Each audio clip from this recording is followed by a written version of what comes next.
Assalamualaikum warahmatullahi wabarakatuh.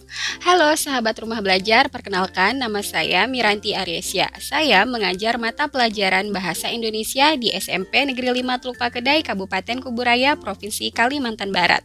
Pada kesempatan kali ini, saya akan menyampaikan materi tentang teks laporan hasil observasi yang diajarkan di kelas 7 semester 1 pada kurikulum 2013. Adapun muatan materi yang akan saya sampaikan ini mengacu pada kompetensi dasar 3.8 menelaah struktur, kebahasaan, dan isi teks laporan hasil observasi yang berupa buku pengetahuan yang dibaca dan diperdengarkan. Adapun tujuan pembelajarannya diharapkan siswa mampu menganalisis struktur dan ciri kebahasaan teks laporan hasil observasi, serta mampu membedakan teks laporan hasil observasi dengan teks deskripsi. Nah, tentunya sahabat rumah belajar pernah membaca sebuah buku pengetahuan atau bacaan yang berisi tentang hasil pengamatan objek tertentu, bukan? Baik itu makhluk hidup maupun benda-benda lainnya. Perlu sahabat rumah belajar ketahui bahwa buku pengetahuan atau bacaan-bacaan tersebut dapat dikategorikan sebagai teks laporan hasil observasi. Ingin tahu bagaimana struktur dan kebahasaan teks laporan hasil observasi disajikan? Yuk kita pelajari bersama. Struktur teks laporan hasil observasi terdiri dari 3 bagian. Yang pertama, pernyataan umum. Bagian ini memaparkan definisi atau informasi seperti nama latin, asal-usul, kelas, dan keterangan tambahan tentang subjek yang dilaporkan. Lalu, yang kedua, deskripsi bagian. Bagian ini berisi perincian subjek yang dilaporkan. Misalnya, binatang sebagai subjek pengamatan, maka dijelaskanlah ciri fisik, habitat, makanan, dan perilakunya. Atau tanaman sebagai subjek pengamatan, maka bagian-bagian yang dijelaskan dapat mencakup ciri fisik, bunga, akar, buah, atau perincian bagian lainnya.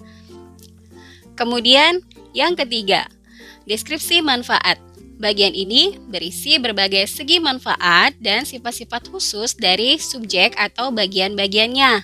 Selain dari ketiga bagian utama, dalam struktur teks laporan hasil observasi yang telah dijelaskan tadi, seringkali penulis juga memberikan simpulan pada laporannya.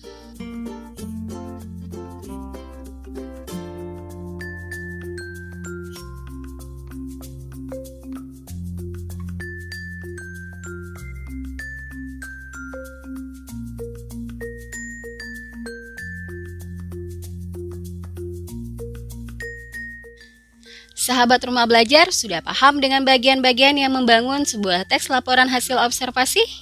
Sekarang, mari kita lanjutkan menelaah unsur-unsur kebahasaan yang menjadi ciri penyajian teks laporan hasil observasi. Kegiatan menelaah kaidah kebahasaan yang terdapat dalam teks laporan hasil observasi bukanlah hal yang sulit. Sahabat rumah belajar dapat memfokuskan perhatian pada 2 unsur bahasa, yaitu kata teknis dan kalimat perincian.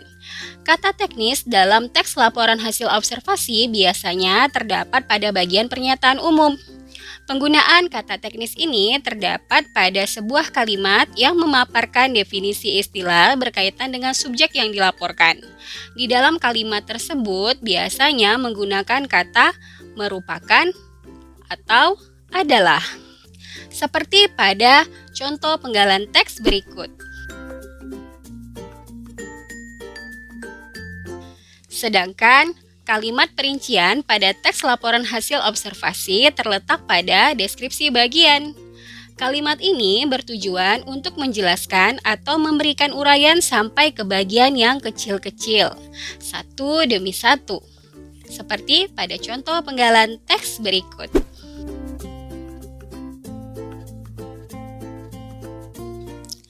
Baiklah sahabat rumah belajar, berikutnya kita akan membahas tentang isi teks laporan hasil observasi.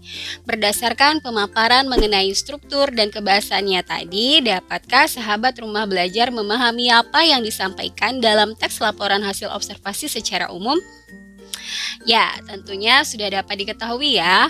Sesuai dengan tujuan dan fungsi komunikasinya, teks laporan hasil observasi berupaya menyampaikan fakta yang diperoleh dari kegiatan pengamatan, agar pembaca mendapatkan informasi yang bermanfaat dan menambah pengetahuan tentang berbagai hal yang ada di sekitarnya.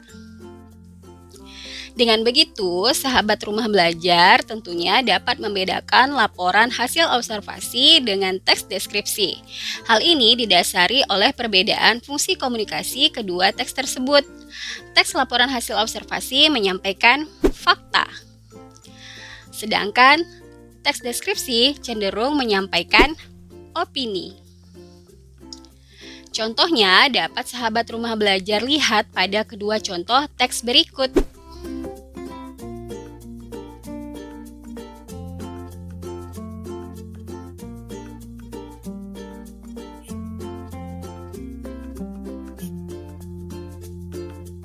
Menurut sahabat rumah belajar, manakah yang merupakan teks laporan hasil observasi? Silakan tuliskan jawaban sahabat rumah belajar di kolom komentar. Dan sertakan pula kritik dan saran terhadap kualitas video ini, baik dari segi tampilan maupun muatan materi yang disampaikan. Sekian pembelajaran kita kali ini. Terima kasih telah menonton sampai akhir. Semoga bermanfaat dan sampai jumpa pada video pembelajaran berikutnya.